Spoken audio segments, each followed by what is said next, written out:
Pemirsa, Polda Jawa Tengah mengungkap kasus kekerasan seksual berbasis online dengan korban hingga 31 anak di bawah umur. Diketahui tersangka merupakan pemuda asal Jepara, Jawa Tengah.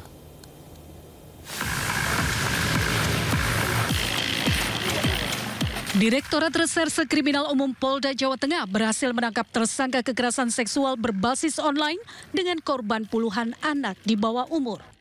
Tersangka berinisial S berusia 21 tahun warga Jepara, Jawa Tengah ini dijuluki predator seks lantaran telah melakukan kekerasan seksual dengan korban mencapai 31 anak dengan rentan usia dari 12 hingga 17 tahun.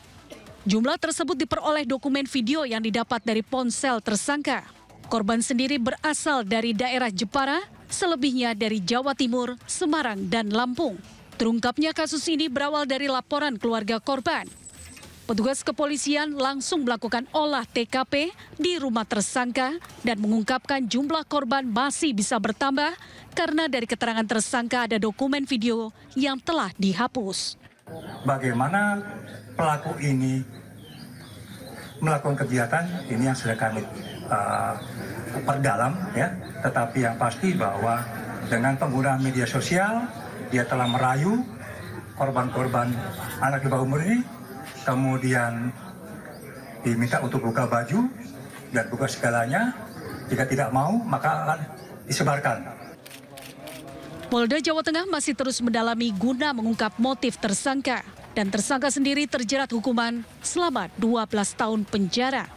Dari Jepara, Jawa Tengah, Alip Sutarto, iNews melaporkan.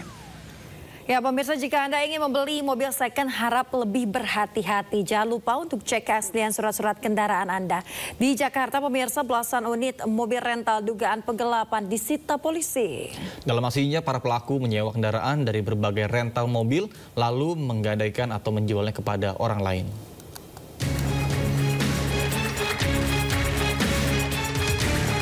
Tiga 13 unit mobil diamankan aparat Polsek Kebonjeruk, Jakarta Barat terkait dugaan kasus penggelapan kendaraan. Kasus ini terungkap setelah para korbannya membuat laporan ke Satreskrim Polres Jakarta Barat. Korban baru menyadari menjadi korban penggelapan saat mobil yang disewakan kepada tersangka tak kunjung kembali. Dalam aksinya, para pelaku menyewa kendaraan dari berbagai rental mobil, lalu menggadaikan atau menjualnya kepada orang lain tanpa seizin pemilik. 8 Maret, korban menghubungi tersangka, menanyakan kendaraannya dan menyampaikan bahwa waktu sewanya sudah habis dan seharusnya dikembalikan kendaraannya. Namun tersangka HB belum mengembalikan dan dicoba dihubungi, tidak bisa dihubungi. Kendaraan yang berhasil diamankan petugas dari tangan pelaku langsung dikembalikan kepada pemiliknya. Bapak Kapolsek beserta jajarannya yang telah menemukan mobil dari hasil laporan kita dan jujur sangat cepat sekali untuk proses penangkapannya. Jadi saya terima kasih untuk. 5 tersangka dijerat pasal tentang penggelapan dengan ancaman hukuman 4 tahun penjara. Dari Jakarta, Miftahul Ghani, iNews melaporkan. Pemirsa, kita ke informasi berikutnya. Puncak peringatan Hari Buruh di Jakarta yang dipusatkan di lapangan Monas, Jakarta Pusat. Pasukan keamanan bahkan unsur buruh mengikuti apel yang digelar pada pagi ini.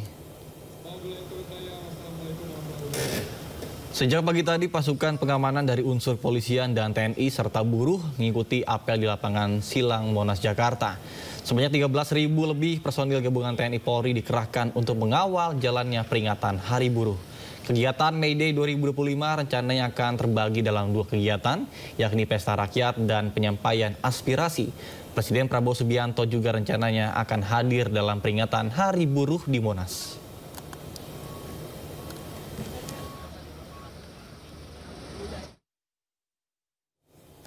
Wakil Menteri Ketenagakerjaan RI Immanuel Ebenezer menyebut Presiden Prabowo Subianto akan hadir dalam peringatan Hari Buruh. Pemerintah berjanji akan mengakomodir hak-hak buruh.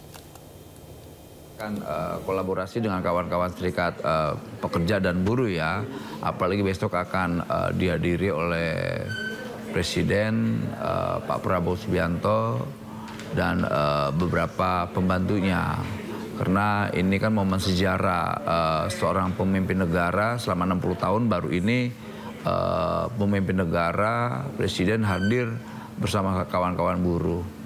Yang pasti kita akan melakukan kajian lah ya, tuntutan-tuntutan itu. Selama itu bisa kita akomodir, kita akan akomodir. Kalaupun tidak bisa, kita akan diskusikan. Karena kita tidak mau kawan-kawan buruh hak-haknya, kan itu menjadi hak dia kan, hak-haknya malah diabaikan gitu. Tapi tetap kita akan melakukan kajian-kajian agar tuntutan ini bisa menjadi win-win solution ya, karena ini kan antara industri dan kawan-kawan buruh misalnya, ya kita harus bisa tetap menjadi jembatan komunikasi yang baik lah. Apapun itu menjadi tuntutannya, kita tetap melakukan pendekatan-pendekatan, tapi kan basisnya harus kajian ya, harus ada basis akademiknya, tidak juga kita atas dasar tuntutan, demonstrasi dan sebagainya. Karena kita tidak mau membangun iklim usaha kita, legislasi kita basis tekanan, kita tidak mau. Harus didasarkan oleh sebuah rasionalitas, logika, itu ada kajian-kajiannya, kajian akademiknya, agar ya ini kan era yang transparan, ayo kita buka, kita duduk bersama, kita kaji, ayo kita rumuskan bersama. Artinya pemerintah itu tidak tertutup dengan tuntutan apapun lah. Pemirsa, sebelum melihat puncak peringatan Hari Buruh di Monas, kita akan memantau pergerakan massa buruh dari sisi pinggiran Jakarta serta akses menuju ke kawasan Monas. Sudah ada rekan Syahreza Zanski di Pulau Gadung, Jakarta Timur, dan juga Brigadir Cici Arangga di kawasan Tamrin, Jakarta Pusat. Dan kita akan ke Pulau Gadung terlebih dahulu, ada Syahreza. Baik, Syahreza, apakah buruh sudah mulai bergerak menuju ke lokasi? Ya, baik.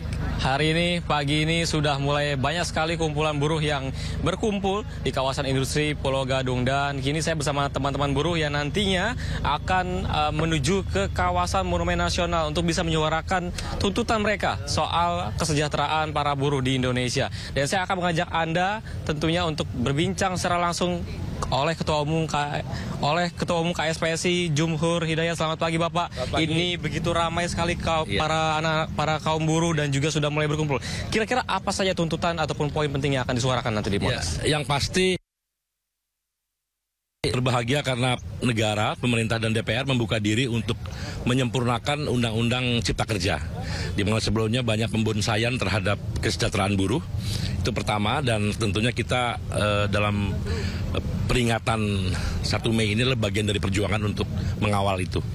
Kemudian kita juga ada beberapa agenda lain di dalamnya, ya termasuk tentunya di dalam Cipta Kerja itu ada outsourcing, masalah pesangon, kemudian masalah tenaga kerja asing yang terlalu mudah masuk ke Indonesia, yang mengambil alih tenaga kerja kita. Dan juga yang utama, kita mendorong supaya ekosistem industri kita itu baik, karena tidak mungkin buruh juga bisa sejahtera kalau industri kita mandek begitu. Nah, salah satu diantaranya memerangi impor-impor ilegal yang sekarang begitu marak ya, dari udah lama, bukan sekarang tapi dari dulu. Sekarang justru pemerintah akan bekerja keras untuk memastikan impor ilegal itu dihentikan, termasuk kemudahan-kemudahan impor yang sebetulnya barang-barang itu bisa kita produksi sendiri. Jadi sebetulnya kalau itu saja dilakukan, maka industri kita akan berkembang dan alhamdulillah nanti ujungnya adalah kesejahteraan bagi para buruh itu sendiri. Kira-kira seperti itu. Ini spesial karena Hari Buruh nanti akan dihadirkan langsung oleh Presiden Republik Indonesia Prabowo Subianto. Tanggapannya dan Bapak melihat ini sebagai gimana kegiatan? Ya, kita memang agak ada banyak pertanyaan tentang kenapa kok kaum buruh sekarang bisa bersama dengan Presiden. Dan ini bisa dikatakan setelah 60 tahun ya. 60 tahun sejak 1 Mei 1965 terakhir Bung Karno berpidato. Dan sekarang Presiden akan berpidato pada Hari Buruh Internasional ini. Nah, ini saya perlu jelaskan bahwa kita bisa bersekutu dengan istana, karena istana saat ini punya embrio dan niat baik untuk membebaskan orang-orang tertindas lah, orang-orang terpinggirkan. Dan itu bukan hanya niat, tapi sudah beberapa langkah dilakukan. Misalnya penetapan upah buruh yang begitu baik ya, dan tahun-tahun ke depan juga insya Allah lebih baik daripada itu. Dan kemudian juga kita melihat dibukanya perbaikan Undang-Undang Cipta Kerja. Dan yang terakhir usaha mendorong peningkatan daya beli masyarakat. Ini yang juga paling penting. Jadi bagaimana memperkaya petani dengan memastikan harga tidak boleh dimain-mainkan, harga gabah dan sebagainya. Kalau petani kaya raya, UMKM juga kaya raya begitu ya. Maka otomatis itu akan membeli produk-produk hasil dari teman-teman di kaum buruh ini.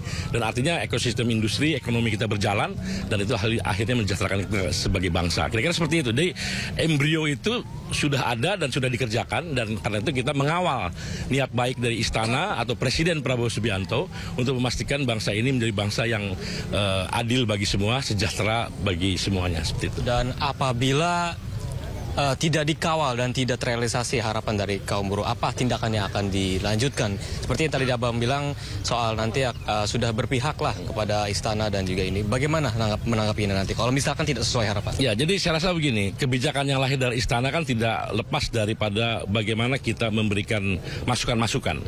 Nah, Istana sekarang itu membuka diri terhadap masukan-masukan dari kaum buruh khususnya, dan karena itu otomatis kebijakannya nanti ya dalam rangka mengakomodasi masukan-masukan itu. Jadi kita nggak boleh juga terlalu pesimis, bahkan beberapa hal sudah dilakukan. Apabila tidak ya nanti pasti tentunya teman-teman punya evaluasi sendiri, dan saya rasa insya Allah kita tahu background dari Presiden. Presiden itu penting. Istana di sini yang paling utama Presiden ya, karena Presiden itulah pembuat undang-undang.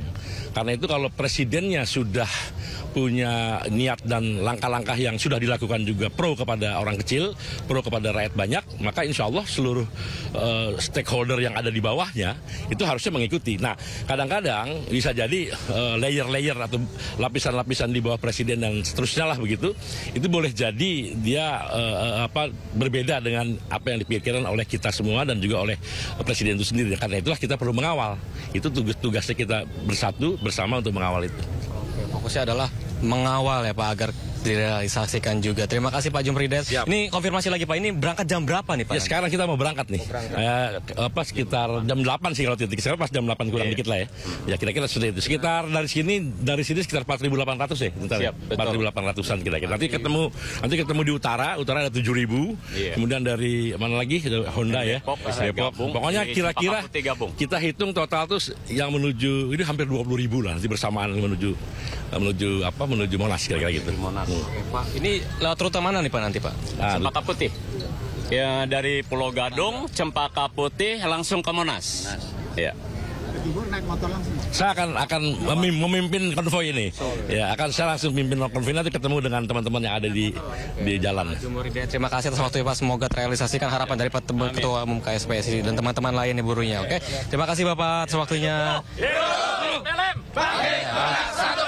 Oke, baik. Itu juga tadi beberapa statement penting tentunya yang disuarakan oleh Ketua Umum KSPSI. Namun hingga saat ini memang sudah mulai berkumpul dan masa nantinya akan berangkat ke kawasan Monumen Nasional untuk bisa menyuarakan harapan mereka, tuntutan mereka di hadapan Presiden Republik Indonesia Prabowo Subianto. Kembali ke Anda.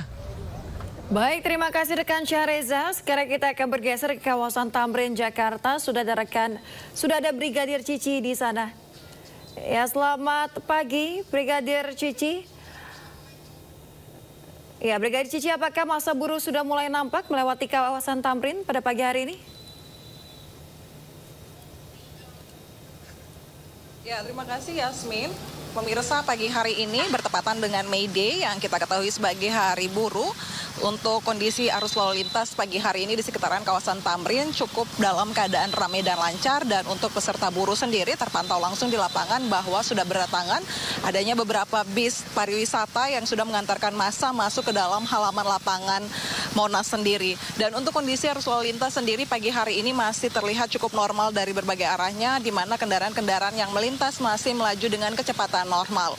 Dan juga perlu kami informasikan pemirsa bahwa berdasarkan informasi yang kami dapatkan dari Dirlantas Polda Metro Jaya, dimungkinkan akan terjadi kepadatan di beberapa ruas jalan, seperti contohnya untuk buruh ataupun peserta yang akan datang ke Monas dari arah Tangerang dan Banten akan menggunakan roda 4 ataupun bis akan menggunakan tol Kebun Jeruk, kemudian melewati underpass masuk Tomang Harmoni, kemudian akan menuju ke lapangan Banten hingga masuk ke Monas.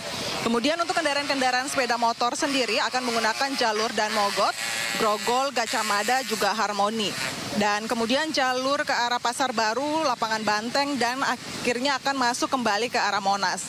Sedangkan untuk para peserta buruh dari arah Bekasi ataupun juga arah Jawa Barat yang nantinya akan menuju ke arah Monas akan melalui akses jalan mulai dari jalan tol Cawang, nantinya akan mengarah ke arah Cempaka Putih, kemudian juga langsung berbelok kiri ke arah Tugu Tani dan masuk melalui Monas dari arah depan ke Dubes AS.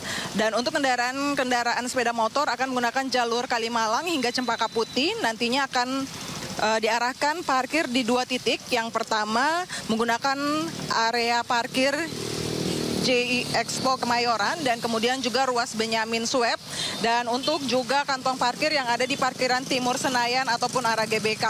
Sedangkan untuk kawasan Sudirman Tamrin juga akan diprediksikan terjadi kepadatan, namun terpantau langsung dari pantauan kami saat ini sudah adanya rekan-rekan dari Ditlantas Polda Metro Jaya beserta para instansi lainnya yang sudah standby untuk membantu keamanan serta kelancaran lalu lintas pada pagi hari ini. Oleh karena itu kami menghimbau kepada masyarakat Jakarta untuk bisa menghindari ruas-ruas jalan yang sudah kami sebutkan tadi, dan disampaikan seluruh masyarakat untuk bisa mengantisipasi aktivitas May Day, Hari Buruh, yang juga aktivitas masyarakat lainnya. Dihimbau kepada seluruh warga masyarakat untuk menghindari ruas jalan mengarah Monas, Sudirman, Tamrin, Tomang, Harmoni, Rawamangun, Senin, Tugu Tani, DPR, MPR. Dan penutupan lalu lintas tidak dilakukan, oleh karena itu diinformasikan bagi para pengendara untuk mengikuti setiap petunjuk dan kebijakan yang disampaikan oleh rekan-rekan kami yang bertugas di lapangan. Dan untuk pemirsa yang ingin mengupdate terus informasi seputaran arus lalu lintas, kami siap melayani Anda. Pemirsa dapat menghubungi call center kami di 1500669, juga melalui SMS Center di 9119. Demikian Yasmin yang dapat kami bagikan langsung dari sekitaran kawasan Tamrin, Jakarta Pusat, dan silakan kembali ke Anda di studio.